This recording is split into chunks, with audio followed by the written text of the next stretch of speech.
Going on, Falcon fan? This Warricondo come back at you with the last 2024 review of the team. Today we're going to be talking about the offensive line, the running backs, and the quarterbacks as well. So, guys, with that being said, if you have not already, go ahead and please subscribe to this channel. Please hit the notification bell so you're not dropping another video. Please hit the like buttons. I know you guys out here to talk about. Then please share my video throughout the YouTube universe so more people can come here and talk about. That's right, these Atlanta Falcons. So, guys, today, we're gonna wrap up the team review because it's getting time for the off season. So we got some more exciting things to talk about. But we had to wrap up the 2024 season. The biggest disappointment that it was because we was not able to outrun the South. We was not able to get in the playoff. We was not able to host a playoff game, and we was just only one game better than we was the last 3 years. So it was definitely a disappointment. Atlanta Falcons got a lot of things they need to get fixed in 2025, and we're definitely going to talk about all those things in weeks to come. But today we need to finish up the 2024 review of the Atlanta Falcons, the team, and today we're going to talk about, like I said, the offensive line, the running backs, and the quarterbacks. Where, to be honest with you, when we look at those three positions, Atlanta Falcons are really in a good place going into 2025. Besides from a few things that they really need to look at, but we're going to get into that today. But guys, I definitely am excited about these topics because, just like last about our pass catchers, how well that group is and how the chemistry that they was developing with the young quarterback and things like that, and then the future is really bright when you think about the pass catchers, right?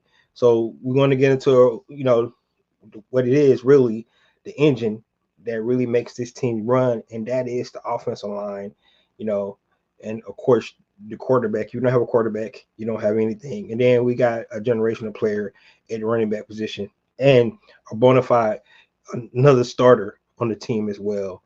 And we're thinking about a guy like um, Tyler Algier. So, first thing we're going to talk about, just like always, though, when we get into this, we got to talk about our free agents, right? Because going into the 2024 season, in the 2024 seasons, the Atlanta Falcons are definitely going to lose people. And they always say, no team is the same from year one. I mean, from the last year, the team changes as well. I mean, you look at a team like the Detroit Lions going into this 2025 season, that team is going to be completely different. Now they're going to get a lot of bodies back on defense, right? But they got a whole new coaching staff pretty much coming in, aside from the head coach. But no team is the same. And in the Atlanta Falcons case, it's definitely going to be that way. You got 23 free agents. Now, Atlanta Falcons, if you have been keeping up, Atlanta Falcons did sign about 16 or 17 guys to future contracts. So, that's going to help them, going into the new league year, being able to be, under the cap and things like that by signing those future contracts. But, the Atlanta Falcons got a lot of work to do. 23 free agents. So, starting off the offseason, they're going to look inside first, looking at free agents. If you look at between the three positions that we're definitely going to be talking about today, from an offensive line standpoint, we got Drew Dalman, Ron Newsel, Storm Norton, and Kyle Hinton, right? Of course, you only got one starter in that group. So, and that's Drew Dalman, who's in reality is going to probably get some interest from other teams. That's looking for a center as well. Drew Dalman is not like a superstar center or anything like that, but he's solid. He's really, really good in the run game, being able to get to the second level and things like that. Definitely some working in pass protection, but he's a solid center. And plus, if you bring Drew Dalman back, you'll be able to keep your core of starting offensive lineman on the roster. So Drew Dalman is probably the first thing that Atlanta Falcons, out of all the free agents that we talked about so far this offseason, Drew Dalman is probably one of the most important ones, because bringing back Drew Dalman as our center, and like I said, he's going to gain interest If you look around, the free agency market for centers is not that good. And then you get a guy potentially, was could be a starter for years for a different team. So they're gonna probably definitely focus on bringing Drew Dalman back. It won't be a really really big contract, but up to 10-12 million dollars could be where he's offered. I haven't looked at his value yet, but you go out there and look, it's probably around that number. So Drew Dalman is somebody that they definitely probably need to consider bringing back to the fold. Looking at because he's our one starter that we have, and then you bring all five of those guys back. Yes, you have your offensive line intact with Caleb McGarry, Christian Lindstrom, Drew Dalman, Matthew Bergeron, and Jake Matthews. All five of those guys, been solid for a couple of years. You bringing back your offensive line coach as well, and Dwayne Ledford. So you got that nucleus, and that's beyond with you, the offensive line and what makes all this stuff, from an offensive standpoint works, right? That outside zone read, being able to get Michael Penix the time he needs to throw the rock. So it's going to be important for them to definitely bring back Drew Dalman. As far as the other three guys, Ryan Nuzul, a solid center, that played when Drew Dalman was out. They had a lot of penalties, but you could definitely consider bringing him back if it's for, the right number.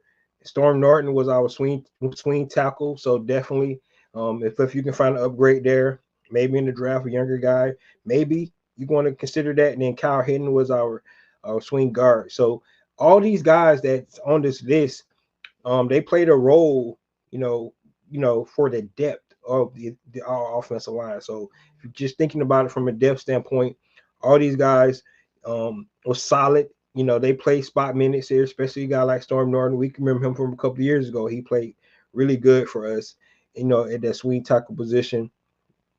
Like I said, Kyle Hinton came in, played some spots for us, and then of course Ryan Nuzul played a lot of snaps this year up on the center because Drew Dalman was out. So for the right price, Atlanta Falcons could definitely keep this offensive line room, together and keep the chemistry there. Like I said, it's one of the best offensive line rooms in the league. So being able to, to have that continuity from offensive line is just really good. So I would really think about the Falcons bringing these guys back.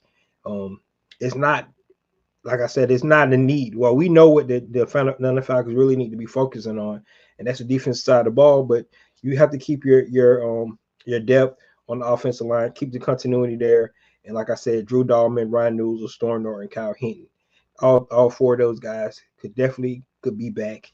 Now you look at some of the guys that was on the practice squad, and some of the guys they signed in the futures contract could definitely may fill in these roles as well. Well, and that may be better, cheaper price. So, but the main focus from offensive line is Drew Dalman. They need to focus on bringing Drew Dalman back, which is going to, like I said, it's going to get interest from other teams. Right. The only other free agent from this list of these three positions is Avery Williams. Right now, if you go back a couple of seasons ago, Avery Williams was one of the best punt returners in the league. He was averaging almost 18 yards a return on punt returns that season. And then we know what happened last season. He tore his ACL, so he had to sit out, and then came back this season. Wasn't quite as effective as you would like, especially returning punts. The new dynamic kickoff rule kind of changed the way kickoffs looks anyway. So, you don't really know what to expect from the new kickoff rule and how that changed the way returners is going to look. But, Avery Williams is a guy that I could see the Atlanta Falcons maybe moving away from him. And because you already got Ray McLeod. I talked about a guy like Rondale Moore coming back as well. They signed another guy to the futures contract as well. So maybe Avery Williams is a guy that maybe looking for a job somewhere else because of if you look at that running back room right now, they signed Chase McCullum from Alabama last season, looked really good. Um, and then of course you got Tyler and Bijan, and then if you're not going to be that returner that we need, they might be able to find somebody else to fill that space, because depth at running back is really good, and if you're not a dynamic returner, um, what would be the reason to bring a guy like Avery Williams back? So um, he is a free agent, and actually, to be honest with you, unless you know they can get him at a really cheap price, I see Avery Williams probably going to be out the door, right? So looking at our free agents for Atlanta Falcons, three positions, four offensive linemen, and Avery Williams. Atlanta Falcons always got to look first, in house when they start to talk about who they're going to bring back before they start looking on the outside, right? Um, Drew Dalman should be the guy, without a doubt. Drew Dalman should be the guy. All right, all right. So before we talk about the offensive line in this whole, um, let's get into probably one of the main topics everybody want to talk about, right? And it's going to be really talked about a lot this off season because it is the elephant in the room. Um, it was the elephant in the room after the Atlanta Falcons picked on draft night, at number 8 when they picked Michael Penix, and that's Kirk Cousins, right? I think when we talk about Kirk Cousins, we got to talk about how it started for him, right? It really started really well for Kirk Cousins the start of the season. Well, not the first game, right? Pittsburgh was abysmal, but if you go back and going to Monday Night Football, winning the game, 2-minute drive, coming back playing Kansas City, I thought we definitely had a chance to win that game as well on Sunday Night Football. But then we went into the NFC South and we had spectacular wins NFC South, to start the season off against the Aints, against the Buccaneers, to beat the Buccaneers twice. And then from that point on, it started to go downhill for Kirk Cousins. And just didn't see any improvement at all. And you got to think about it. With 5 games with no touchdowns, with eight turnovers, just was not acceptable, guys. Now, of course, most people going to say that Raheem Morris waited too long, right? Now, I have been on here many a times, and the reason he did what he did, you're not in his mind, you're not in the front office, but only way I can think about it was you got to go back to draft night when you think about the reason why they hunted Kirk Cousins the way they hunted Kirk Cousins. Um, Draft night, we picked Michael Penix, and it was so much uproar about going out and get a quarterback instead of getting a pass rusher at that time, because they emphasized that they had Kurt. He was the starter. He was going to be here 2 years contract guaranteed. He was going to be the guy. That was the plan, 100%, right? Um, so they stuck with him, maybe just a little bit too long because they was trying to stick to their plan. That's what it was. They stuck to their plan a little bit too long. Hindsight 2020. You bring Michael Penix in earlier, Atlanta Falcons might run off some games, and instead of going on a 4-game losing streak, the Atlanta Falcons could have went 2-2 or something like that. We go 2-2 during that stretch, Atlanta Falcons would have been hosting the playoff game.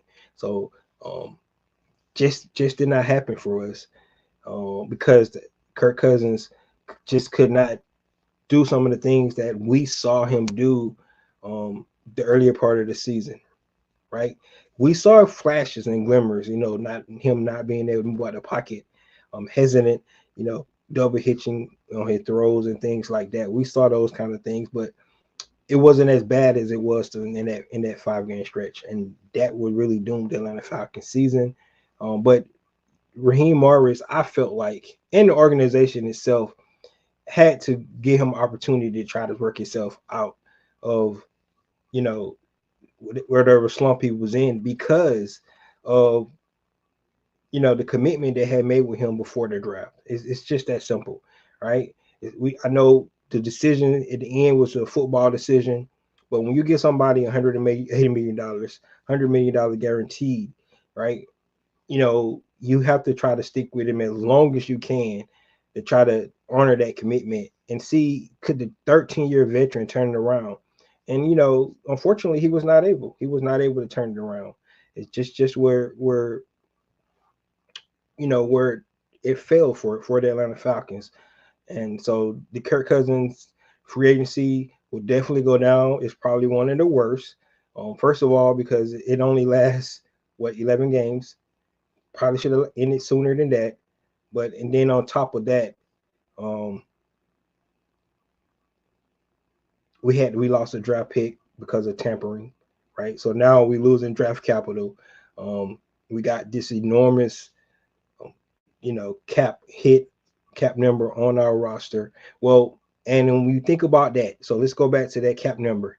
That number they had already factored that in when they signed Kirk Cousins. They knew that Kirk Cousins was going to be at that number. And when they drafted Michael Penix, they knew he was going to be at that number. So they knew both of those quarterbacks, salary at the time. So that does not change, right? Even if Kirk Cousins would have played the entire season, and they say he's going to be the starter next year, you know, that number does not change.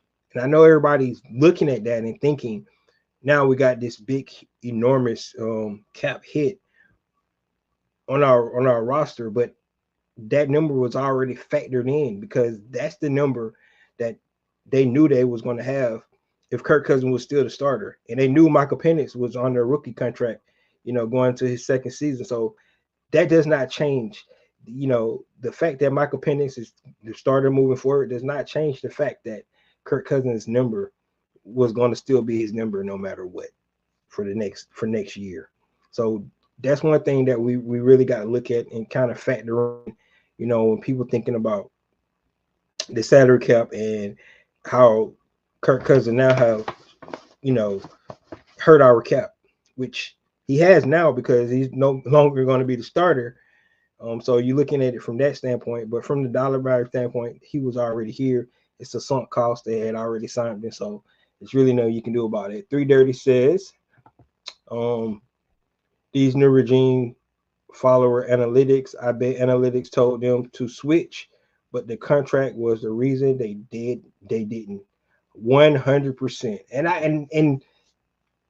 And you can hear it. You can hear it when Raheem was talking about it during the season, because I think he wanted to switch 2 weeks prior to when he actually did. But especially after that Chargers game, right? And then we're going to the Vegas game. I mean, going to the Vikings game. So it was homecoming.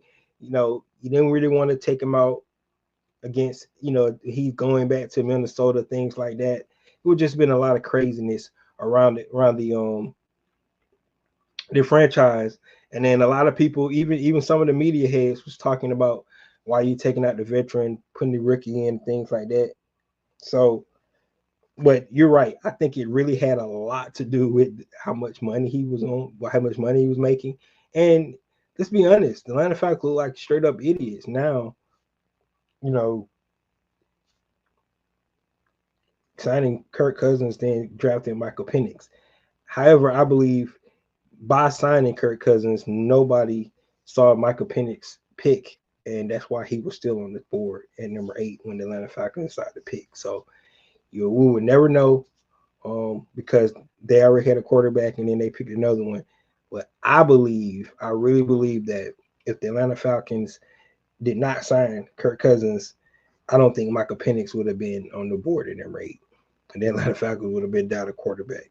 So that's just the way it goes.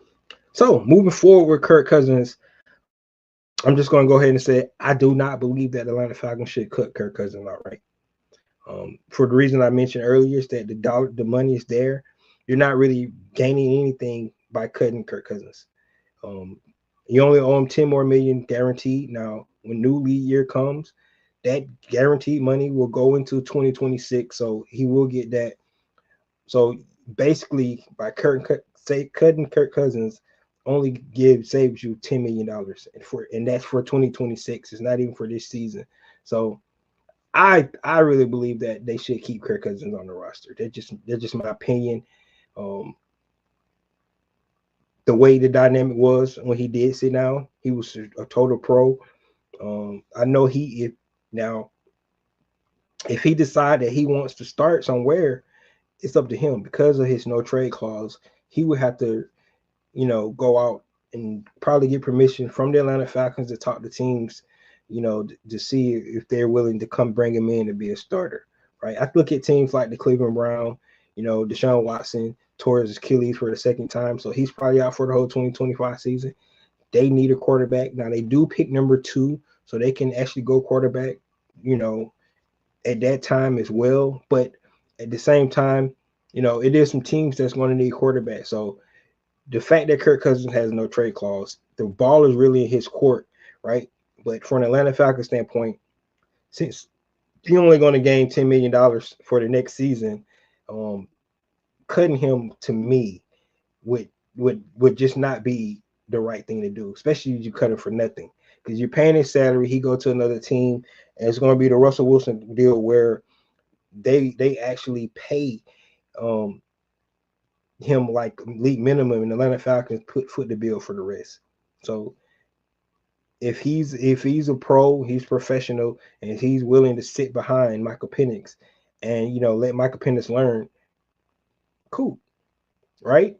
But if he want to actually go out and find his own team, and we can garner a trade with them, that's cool as well. So I think the ball is in Kirk Cousins' court. I think the Atlanta Falcons need to be really direct with Kirk Cousins and his agent that he's not being cut. He's not going to be cut from the team, and they can go and take it the way they want to take it. If they want to try to work a trade out, they can because there's no trade clause. If he want to be on the team, we just keep him on the team.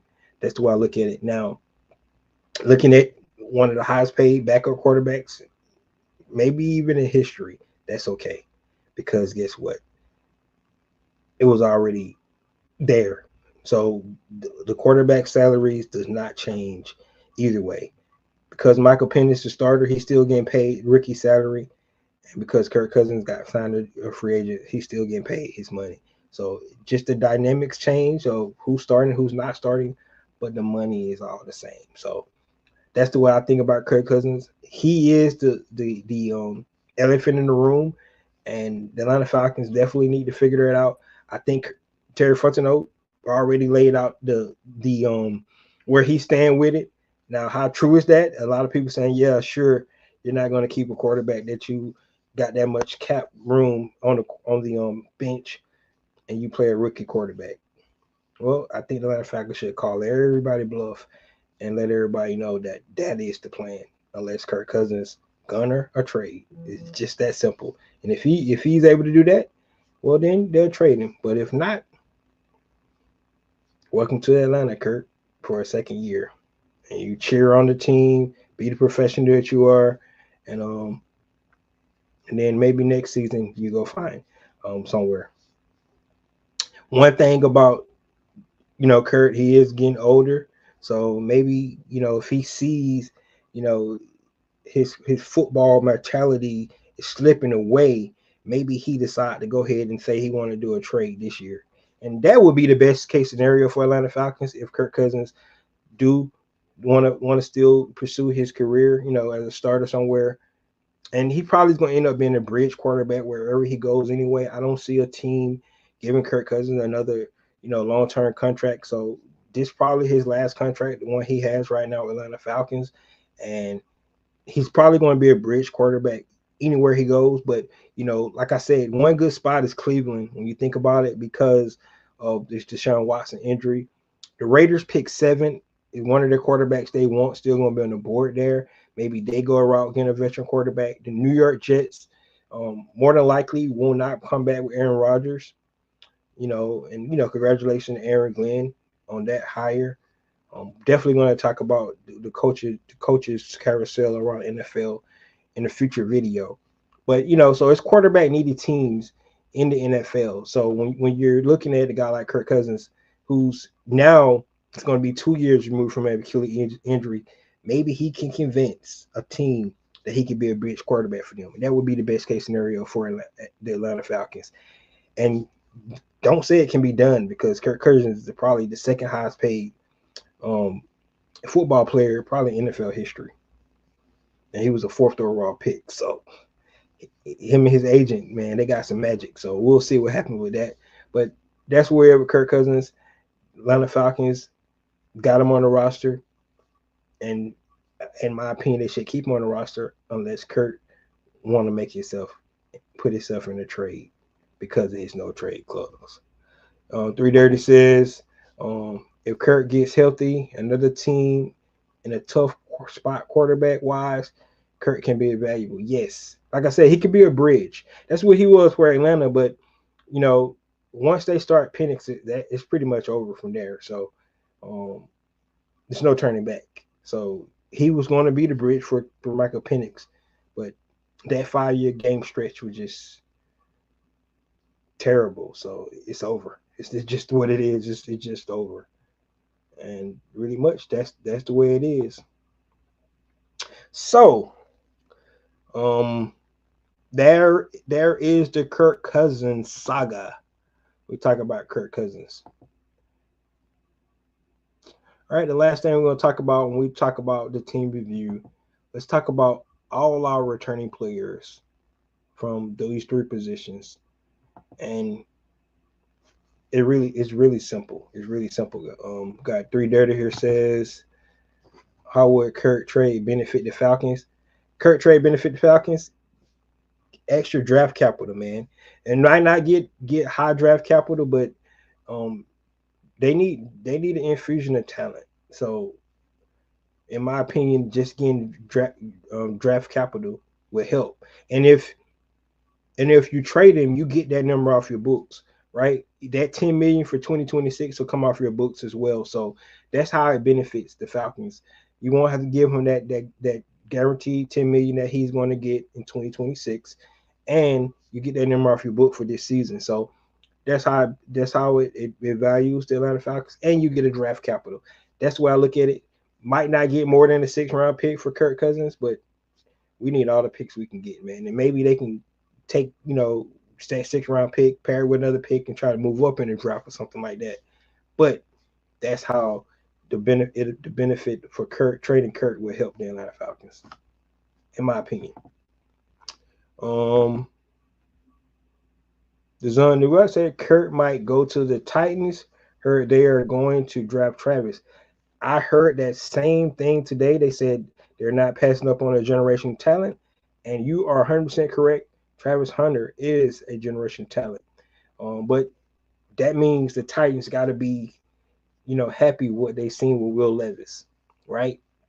And I can just say this, from a quarterback that was healthy all season long, and you number one pick in the draft, I don't know how much faith they got in their quarterback.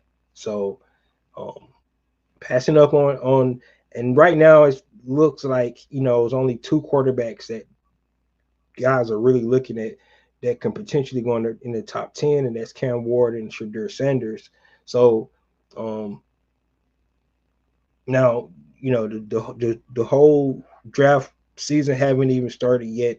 So I'm pretty sure some other quarterbacks going to probably creep in there, because there's so many quarterbacks in these teams, and we know if you don't have a quarterback, it's nothing you can do. So some teams going to talk themselves into other guys as well. But you're right. The Titans could be consideration for a guy like Kirk Cousins, and I wouldn't be mad if they pick Travis either. But when you're doing that, and you got to be able to say, I trust Will Levis moving forward, he's going to be our guy. So they got Mason Rudolph there as well. So maybe, but I think either they're satisfied with Will Levis and they believe he's the future, or they're going to draft a quarterback. So we'll just have to see. But if they was to pick a guy like Travis, you're right, they could utilize Kirk Cousins and say we're going to wait to the next season to draft our guy.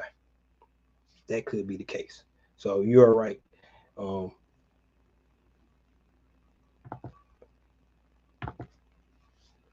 What if Kurt retires? Can that help? Yeah, well, yes. So the guaranteed is already there. We already gave him 90 million guaranteed, pretty much. That 10 million for 2026 will be gone because he retired. Um, but so he have to retire before the new league year because when new league year, pretty much he gets that money. So, but yeah, if he retires, that'll take it off our books. And no, he looked really comfortable, on the set of the night, during the game. So maybe, maybe Kurt enjoyed it, and he looked like a natural up there. Those quarterbacks always, look like natural guys when they doing their thing because they know football, so they can talk it. So he did look natural up there, and he was excited about it as well. So maybe Kirk's starting to see, the light at the end of the tunnel, and you are correct. Maybe he decided to retire. So that is correct. All right, guys. So let's talk about the returning players. These three positions. Went over a little bit. We talked about offensive line, but Caleb McGarry's coming to his last year of his contract. Um, Caleb McGarry is Caleb McGarry.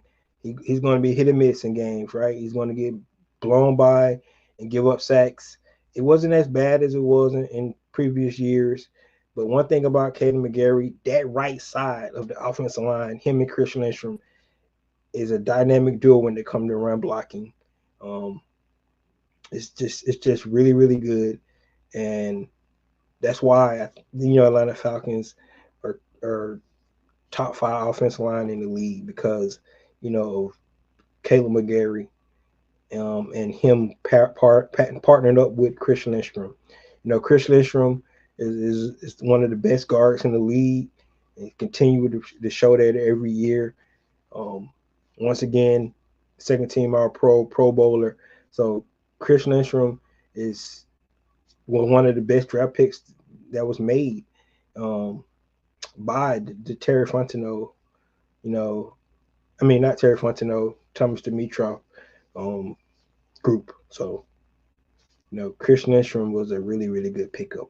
And I know when guys go in the first round, offensive linemen, teams don't like it because it's not a sexy pick. But when you look at the production that Christian Lindstrom have had, you got to be impressed with that. So Christian Lindstrom is the guy.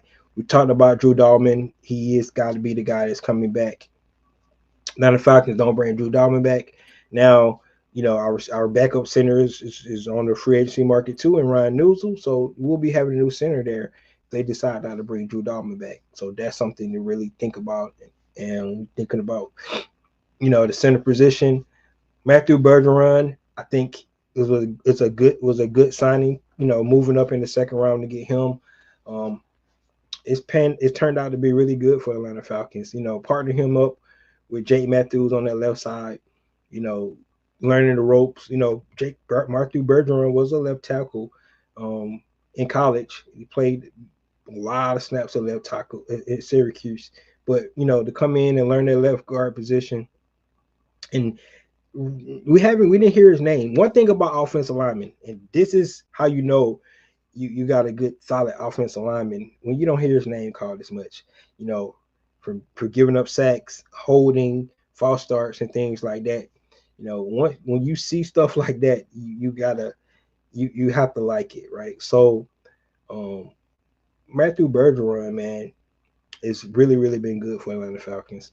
And then his running mate Jake Matthews, you know, 32-year-old, being here, him and Grady being here by around the same time.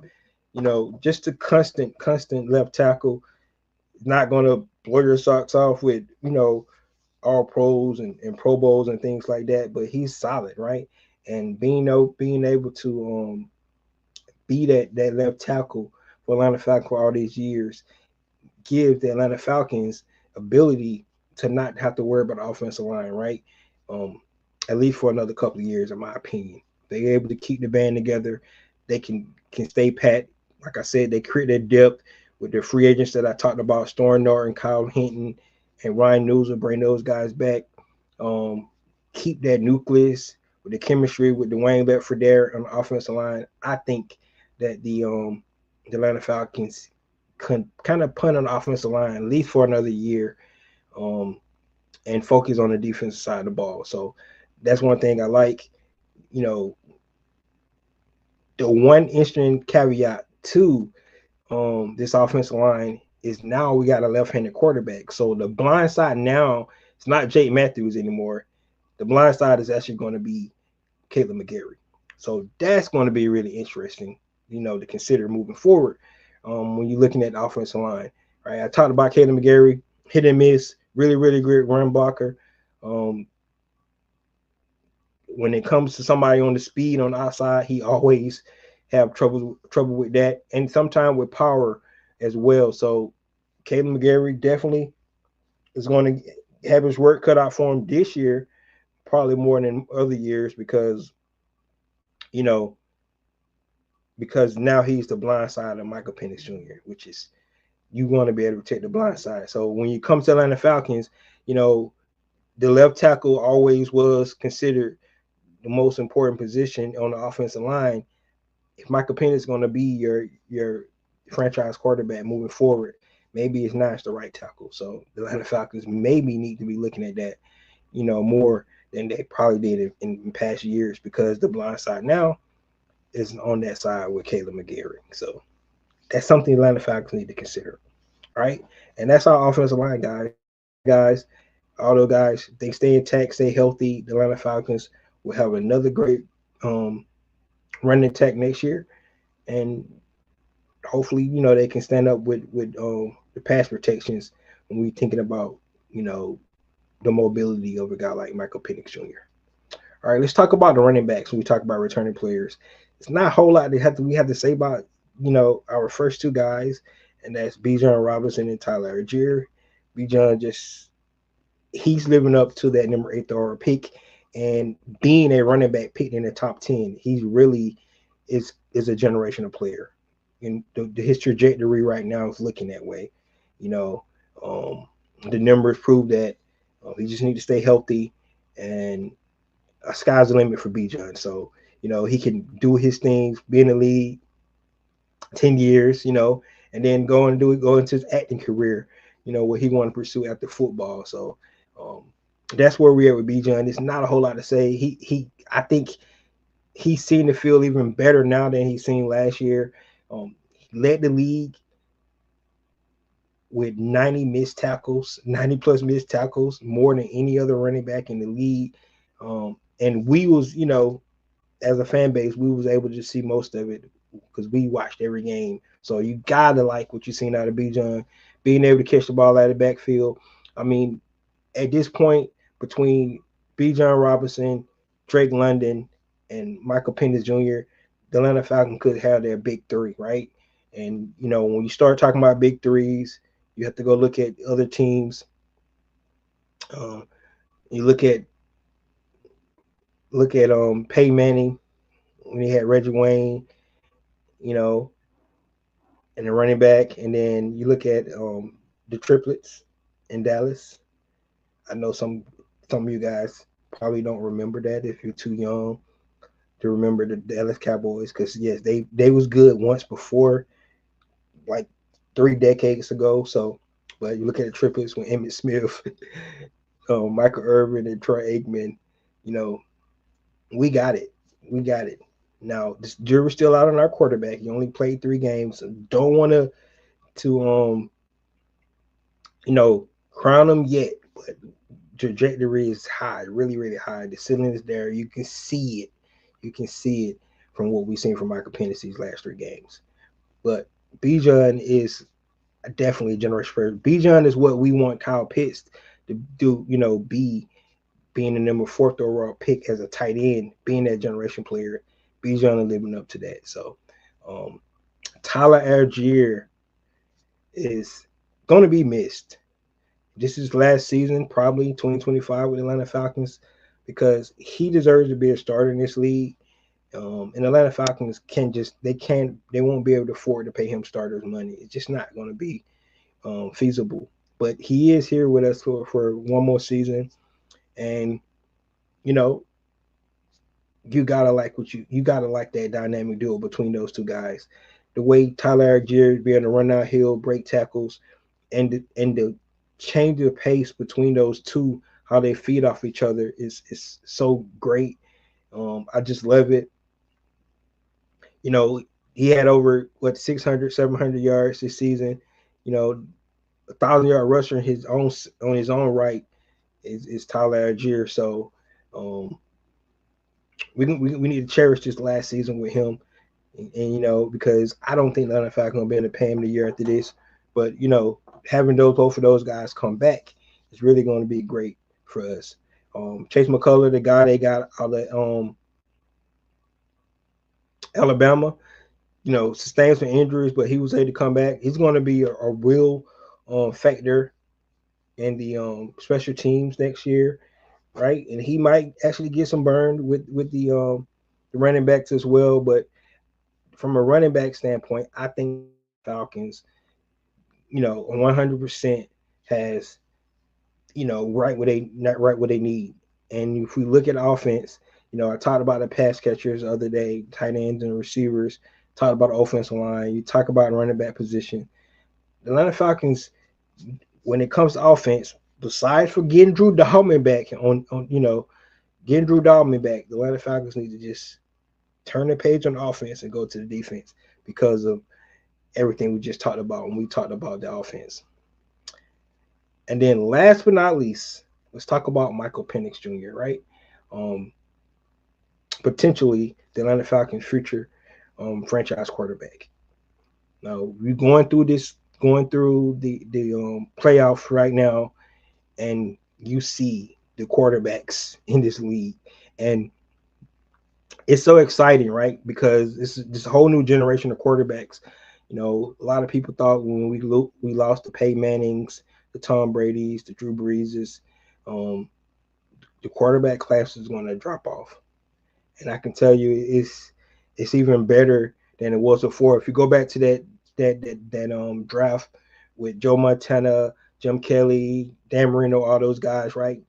This the kind of we're in the golden age of quarterback play in the NFL, and it's different than it was. We got more of dynamic quarterbacks across the board. Just go to the AFC, you see all these great quarterbacks. Lamar Jackson can't get over the hump, but look who's the guys who's in his way. You got guys like Patrick Mahomes. You got the Josh Allens. You got the Joe Burrow, right? Who didn't even make the playoffs this season.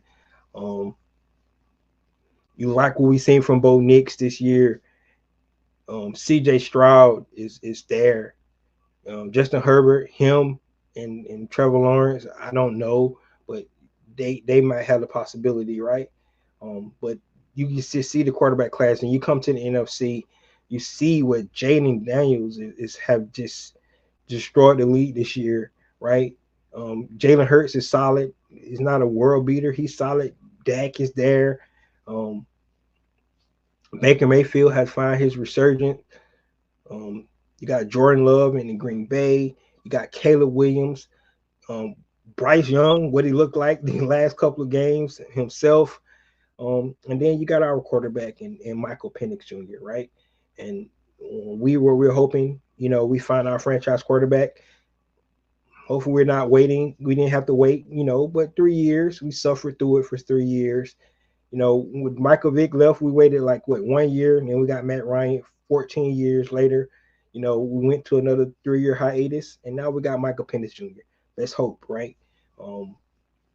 And like I said, the positivity of what we've seen from the last 3 games was really good, right? And now we had to take that contrast, right? Because we was really positive what we seen from a guy like Desmond Ridder, and he played the last 4 games of the season, and you kind of contrast that from what we've seen from Michael Penix. And I can be honest and tell you that it is a different. It's not the same. I think what we've seen from Desmond Ridder, I think Michael Penix is light years ahead of, what he's able to do with the ball, right? His accuracy is a whole lot better. A lot of mistakes that Michael Penix made, yes, because I think he had with 3 interceptions, but I would say 2 of them interceptions hit the hand of the receiver, and didn't go his way. And the one he had in with the Commanders is the fact that communication issue. So all those things can be fixed.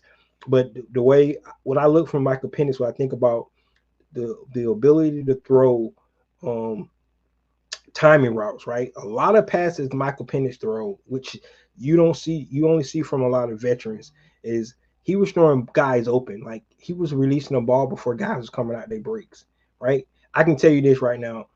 Cornerbacks, defensive backs ain't is not being able to deal with that, especially if they playing in man coverage.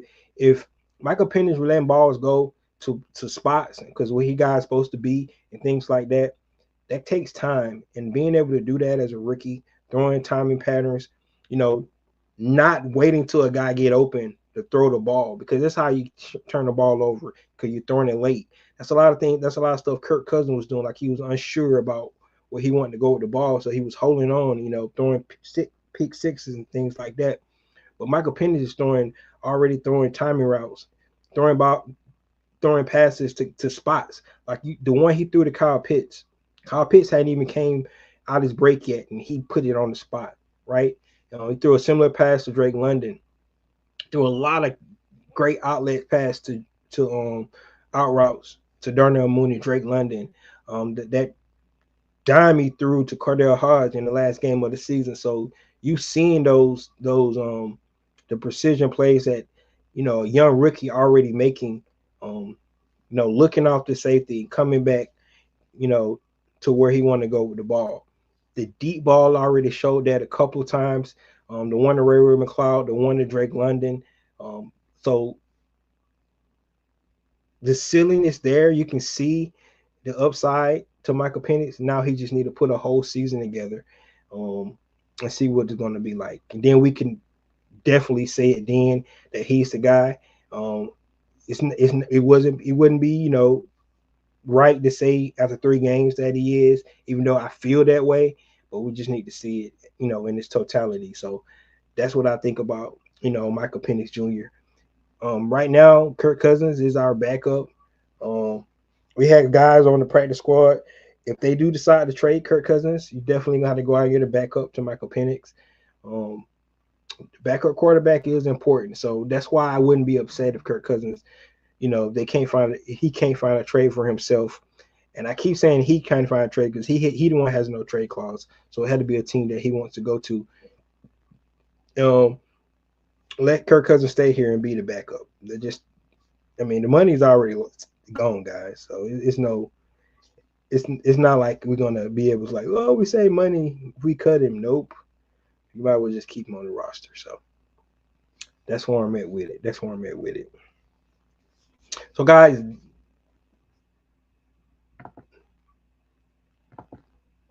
that's where we're at with the 2024 team review. I started with the defensive backs. On the defense side of the ball, went to the linebackers, talked about our defensive front, right? Came over to the offensive side, talked about our pass catchers, talked about our offensive line, running backs, and tight end. Running backs and quarterback. I talked about all the positions, right?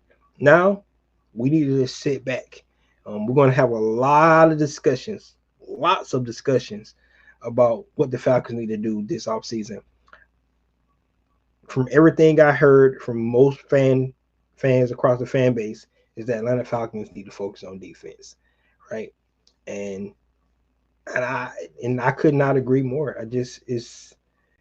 It's so simple. It's really easy to look and see what the Falcons need to do. No ifs, ands, or buts about it. They really need to focus on defense. So it's going to be really interesting to see what Atlanta Falcons do this year. We got to look at once the cap number comes out, how the Falcons are going to have. Right now, it looks like they already are. So they gotta have to make some decisions with players, right? We're gonna talk about all that stuff, guys, because I just want to end the season review, but be on the lookout because we're gonna start talking about free agents. We're gonna be talking about cap casualties, guys like David Omayata, Guys like Grady Jarrett. Yes, Grady making $20 million on the book. They got to make a decision with him. Um, maybe they extend him and lower that cap number, but we'll find out. We're going to talk about all that stuff because this is the one of the most important years for Terry Fontenot, right? This is Terry Fontenot year. This is a year for him because he's gonna have to play with the books, but they got to get infusion of talent. That's just the way it is, especially on the defense side of the ball. You bring in a new defensive coordinator, don't matter who the defensive coordinator would have been. You know, yes, Raheem brought in his friend, but if you don't get the players, you won't be able to get anything done anyway. So that's where the Atlanta Falcons at. This is going to be a huge year for Terry Fontenot. He got to be able to deliver, right? He's got to be able to do it.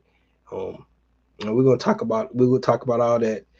But the Atlanta Falcons need to hit home runs this year, and the acquisitions trying to improve this team. And the last thing I'm gonna say is I think we was all fooled. We was all fooled about what we seen from the Atlanta Falcons in 2023 because the Atlanta Falcons pretty much brought back the same team from 2023 to 2024, right? Raheem Morris said all we need if we had a quarterback would have been the playoffs, right? And then they made additions on the margins, right? They brought in two guys they thought was going to be home runs, and Justice Simmons and Matthew Judon, right? The draft picks they drafted on defense didn't even get a lot of run, right? Because they felt like what they seen in 2023 was a talented enough team to get us over the hump. And what we found out this year that it wasn't, right? It was still was a talent gap in certain areas on this team that needs to get better. So instead of bringing back, the same crew, they need to make changes, especially on the defense side of the ball. Guys that you really loved and fell in love with some of their play, guys like D. Alford, right? Um, I don't think I don't know guys like Richie Grant, Taquan Graham. All these guys are free agents. Just talked about a guy like Avery Williams. They need to make decisions and they need to get better, right? I just talked about David Grady. The Atlanta Falcons got to figure out um, and make changes across the board, especially on the defense side of the ball, to make this team better. So those are decisions they're gonna make. I think the 2023 season kind of gave us false, because we was on the Ryan Nielsen. That defense played really, really well, but it was missing a lot. It was missing pieces, and some other people seen it, but sometimes you close to the situation, you don't see it until this year, and we seen it how lack of talent they was in certain areas, right? Nickel position, um, linebacker couldn't stay healthy. They need to upgrade there. Wasn't able to get out the quarterback. I mean, after the quarterback, I think we knew that already. We couldn't get out the quarterback. We punted on that in the draft. We tried to make upgrades with Judon, but it just didn't pan out for us. So Braylon Trice took an injury. So, it was some circumstances that maybe that if they worked out in our favor, we could have been better. But they have to make changes, man. It's just the way it is. And we're going to talk about all that this off season. So I want you guys to tune in to the channel so we can definitely talk about that. Let's get some of these comments here. What's going on, Carrie? We got T. Terry said, "What's up, Condo?" Mike Penny Jr. And Daniels both ran a 4.4 in the 40. I thought Daniel was faster. Michael Penix is fast, but I can tell you right now, he has changed his game. Getting with Kalen DeBoer in Washington, he changed the game. You go back to the Indiana days, he ran a lot. His favorite quarterback, in the league was Michael Vick. So they just tell you that he has the capability to run the ball, but sustaining two ACL injuries, that's another reason probably why a lot of teams was kind of shied away from him because of his injury history. But he changed his game. He's not running around trying to be that scrambling quarterback like he used to. he is mobile enough to move and get out of harm's way, and that's all we need for Michael Penix. But yes, he is fast. We've seen it. We've seen his combine.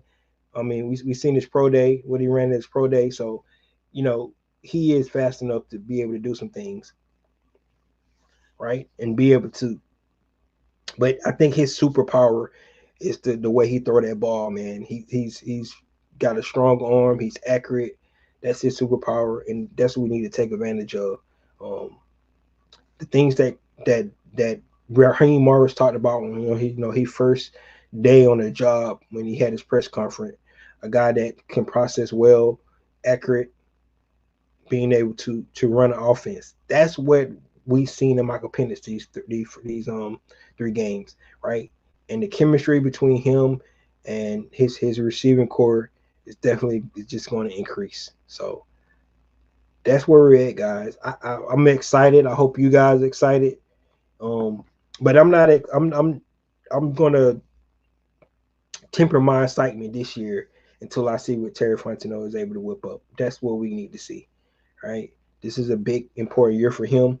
So um, if he don't improve the team, the lack of expectation has to you know to go down because teams are getting better, right? We're not that far away, um, and I heard Dave Archer them talk about it on the AtlantaFalcons.com podcast when they mentioned that the 2 teams that playing in the NFC Championship game, Atlanta Falcons beat one, right, and we went overtime with another. So it's not that you're not that far away as a team. That's what you love about NFL. It's margins. Go back to Commander games. I know everybody gonna talk about clock management and things like that, but it's margins. So we manage the clock better. We have more than one possession in the third quarter. It's better. So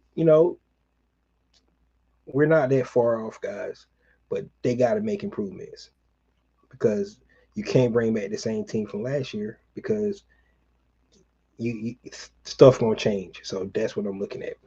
Definitely, that's what I'm looking at. So there you have it, guys. That is the end of the 2024 team review. Talked about all positions. Now it's time to get into the off season, and we're definitely going to start talking about everything to free agency, to the draft, and tough decisions for players on the roster as well. Guys like um, Kyle Pitts, guys like Grady Jarrett, guys like David Amiyata.